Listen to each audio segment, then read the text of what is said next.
Olá, como estão? Espero que bem. Hoje eu vou falar aqui de novo sobre a viga mestra, conceitual e prática da filosofia clínica, que é a singularidade.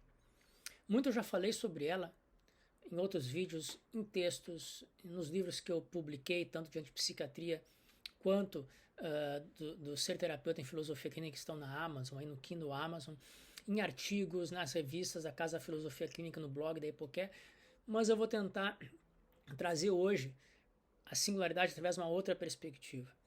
Muito se combate a singularidade das pessoas de fora, de outras terapias, ou pessoas que não conhecem a filosofia clínica, quando a gente fala que a filosofia clínica é uma terapia subjetivista, achando que por causa disso nós estamos defendendo o subjetivismo filosófico, epistêmico, ético, e que não é uma verdade. São coisas completamente diferentes. O subjetivismo terapêutico na filosofia clínica é a aceitação de que a representação do mundo de cada uma tem a ver com a sua própria vivência, a sua representação de si, do mundo, das relações. É a partir disso que começamos o nosso processo terapêutico. Aceitar a singularidade não é aceitar modos de ser éticos, subjetivistas, não tem nada a ver com isso. Aceitar a singularidade é uma questão técnica na filosofia clínica que se dá a partir da compreensão da estrutura de pensamento de cada um e a partir daí seus modos de ser a partir dessa estrutura de pensamento. Há muitos e muitos modos de ser. Vamos colocar hoje como modos de ser, né, estrutura de pensamento, mais submodos, mais tudo que tem na filosofia clínica, grandes diferenças de modos de ser. Então a filosofia clínica, sem julgamento de valor, aceita terapeuticamente, de forma técnica e estrutural, na estrutura de pensamento, a singularidade, aquilo que é único em cada pessoa, como está estruturada internamente essa pessoa. E eu vou falar hoje a partir de uma outra perspectiva, que é os modos de ser, o ser, né, os modos de ser na filosofia clínica estão vinculados ao ser com os outros ou ao ser no mundo, bem heideggeriano nesse sentido. Mas o que isso quer dizer em filosofia clínica? Que a gente aceita que o meu modo de ser geral, mistura de pensamento, meu comportamento, meus pensamentos, eles não é que eles se moldam, mas eles acabam tendo uma relação, uma formação a partir da resistência do contato com outras pessoas e com o mundo que eu represento. Então, é a partir dessas forças que estão fora da minha estrutura de pensamento que acaba a estrutura de pensamento fazendo a sua configuração.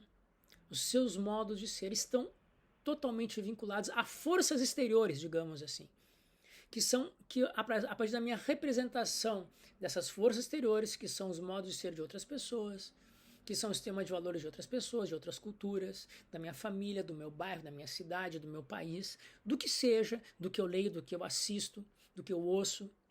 E a partir dessa interação que a singularidade aparece. Ela sempre aparece em filosofia clínica, junto com todas essas interações contextuais que são representadas pela pessoa, pelo partilhante, aquele que faz terapia com a filosofia clínica.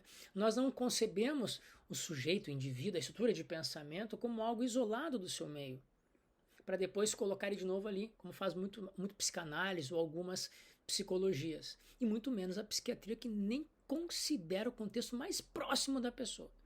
Ali é um abuso de autoridade completo contra, né, o contexto histórico de cada um. Então nem vou falar da psiquiatria porque ela está completamente fora de um processo terapêutico aceitável, nesse sentido de conversa e de escuta.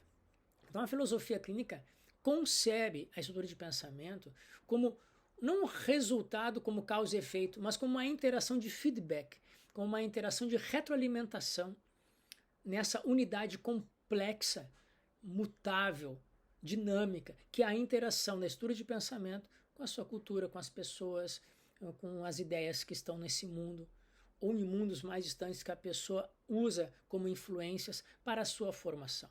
Então a formação da estrutura de pensamento, a formação dos submodos, estão completamente vinculados ao ambiente ao redor dessa pessoa. E ambiente não é só o próximo no sentido de tocar, porque eu posso, por exemplo, eu me influencio absurdamente pela filosofia grega antiga.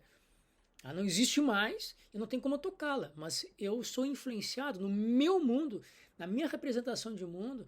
As leituras e o estudo sobre filosofia grega antiga tem muita influência e muito impacto nos meus modos de ser e de pensar.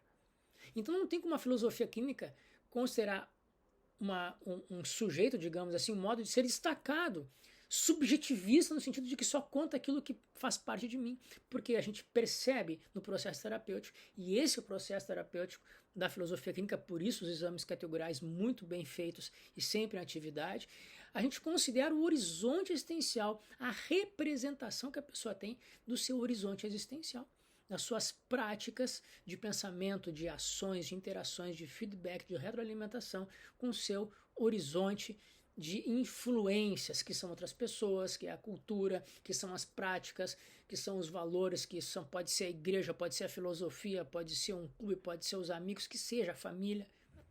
Então a filosofia clínica, ao mesmo tempo que ela é singular, tecnicamente singular, ela tem como valor principal a narrativa em primeira pessoa subjetivista daquela pessoa, como ela percebe o seu mundo, como ela representa o seu mundo a si mesma em relação com esse mundo aí amplo que ela tem.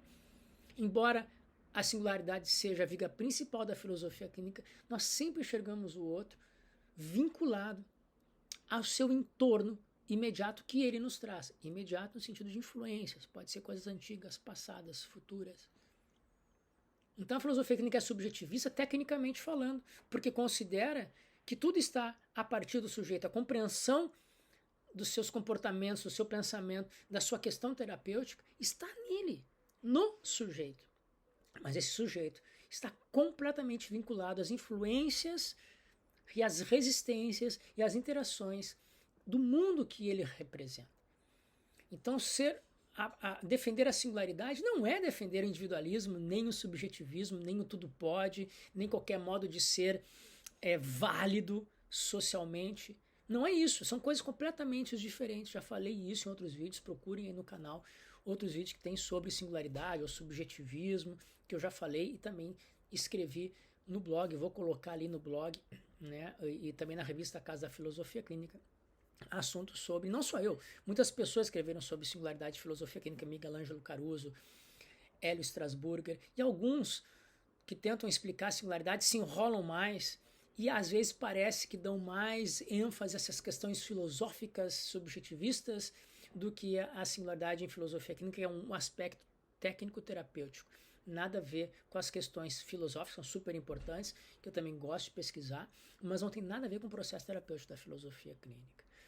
Então, a singularidade de filosofia clínica é a aceitação de que nós somos ímpares, únicos, mas a partir de uma interação com o nosso ambiente, que temos, de alguma forma, essa interação de resposta, de contra-resposta, de feedback, de retroalimentação com pessoas, com coisas, com ideias, com ambientes. Então, quando fazemos a terapia da filosofia clínica, sempre percebemos as influências que vão aparecendo ao redor desse singular, dessa pessoa que está em terapia com a gente, e essas informações, essas influências são importantíssimas na reconstrução, na readaptação, no reequilíbrio, na reconstrução do que seja, né, terapêutica dessa pessoa, né, em filosofia clínica.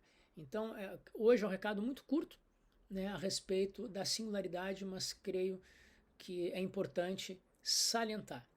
Singularidade em filosofia clínica é ser com os outros, é ser no mundo. Não é compreender a estrutura de pensamento como algo isolado do meio, isolado, autarquicamente, autonomamente isolado de qualquer relação com o ambiente, seja ele qual for, que seja a representação de mundo desta pessoa.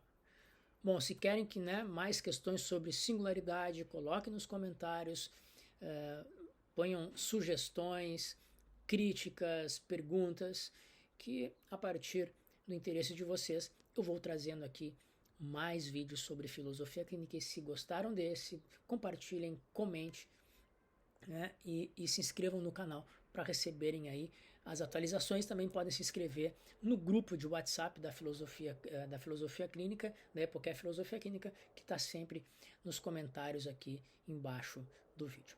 Então, muito obrigado e até o próximo vídeo.